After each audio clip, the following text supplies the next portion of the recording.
Yeah. Certainly don't want to vote you. So, all this data and all this positioning to talk about where you Americans are right now. Americans fall further behind on debts. New York Fed fines, this according to Yahoo Finance, as I take off a bit of a elbow brace I'm wearing all night long, cutting off my blood circulation. Sorry about that. Americans fell a bit further behind on their credit card debts and other loans last quarter as household debt reached an all-time high, the Federal Reserve Bank of New York reported on Wednesday. This before Elon Musk and Vivek come in with the kitchen sink. The numbers offered a mixed overall picture of how borrowers are faring in the face of lingering high interest rates. Mortgage delinquencies bumped up slightly but remained near their 2-decade lows as homeowners continue to benefit from low, locked-in monthly payments. But there were signs of stress everywhere. The share of credit card balances more than 30 days past due hit 11.1%, the highest since early 2012. The total share of debt in delinquency inched up by 3.5% from 3.2% in the spring.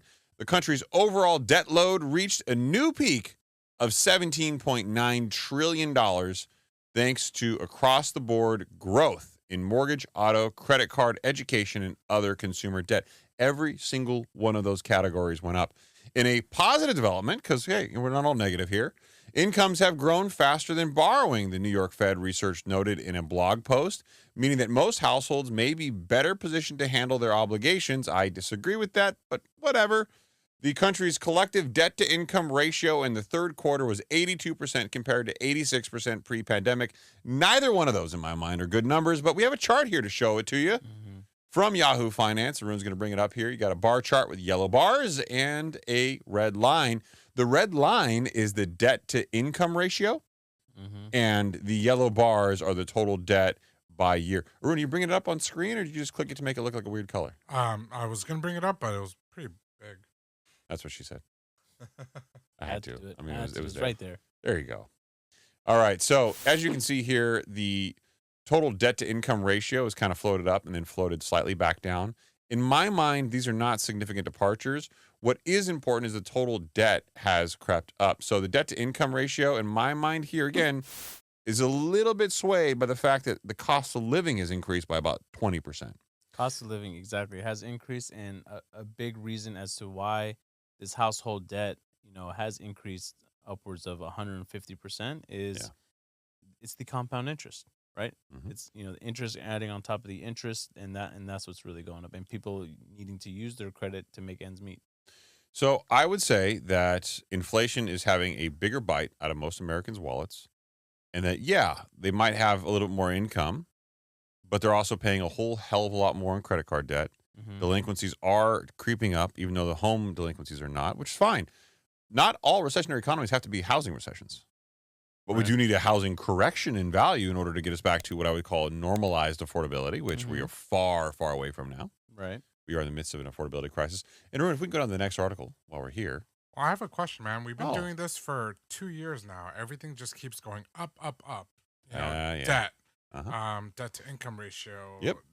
Everything. Like, what does that mean for the Americans? Like, what does that mean for me 5 years from now? What does that mean for me 10 years from now? Well, do you want the positive spin or the negative spin? Well, I think the actual facts. Well, I think it depends. It depends on your situation, right? If you're one of these people that has, the high debt, like if you're lucky enough to have some assets that have increased, you might have to sell off some of your assets in order to pay off some of these debts. If you're not one of those people that have assets, then you can expect bankruptcies to increase, There's going to be an affordability issue. There already is an affordability issue with houses. You might see some correction there.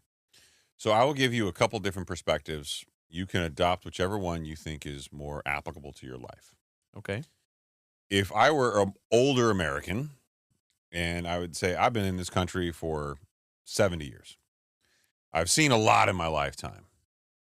I was born in the 1950s. I would say everything is always going to cost more. That's just the nature of life, right? Homes used to cost $10,000, $15,000. Now they cost hundreds of thousands or millions of dollars. My neighbor reminds me all the time. Yeah, I mean, you could take the perspective that, look, life just costs more, and you guys are now seeing it in real time. I would also argue, a counter argument to that would be, yeah, sure, life costs more, but the acceleration of costs in recent years has been at a far faster cadence than it was when you were young in the 1950s and 60s and 70s and so on and so forth. And we've already gone through all the data points that have shown that the wages have not kept up with the increases that we've seen everywhere else. Yeah, so, yeah, sure, things typically cost more, but they haven't gone as fast as they're increasing now. And look, we are this weird animal. We like to innovate and create, and we do this, right? We as humans, we do this. All this innovation, all this creation takes a toll.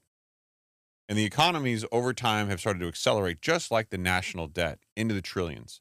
And what took, decades to get to a couple trillion took no time at all to bump up $5 trillion more. Yes. And if you look at the national debt on a chart, it looks like it's going straight up now. I mean, I'm not overstating. It looks like it's going straight up because it is. Yeah. And that's also what's happening with the cost of living. The cost of living in this country is effectively going on a hockey stick straight up. Right. And we've had no pressure relief. And people are like, oh my God, Chris, you call for these recessions because you're like, oh, you're negative. You want this. I don't want it, but goddamn, we need it. Well, we needed it a long time ago. We talked about it. The government made their bed, and now we're being forced to lay in it. It's always got to be sexual with you, bro. Wait, they made the bed. They made it clean. I mean, nobody has sex on dirty beds. Yeah, they made their bed, right? And Haroon, I won't say that you've had sex recently. You know what I'm talking about. You know what I'm talking about. You know, it's been at least 3 times.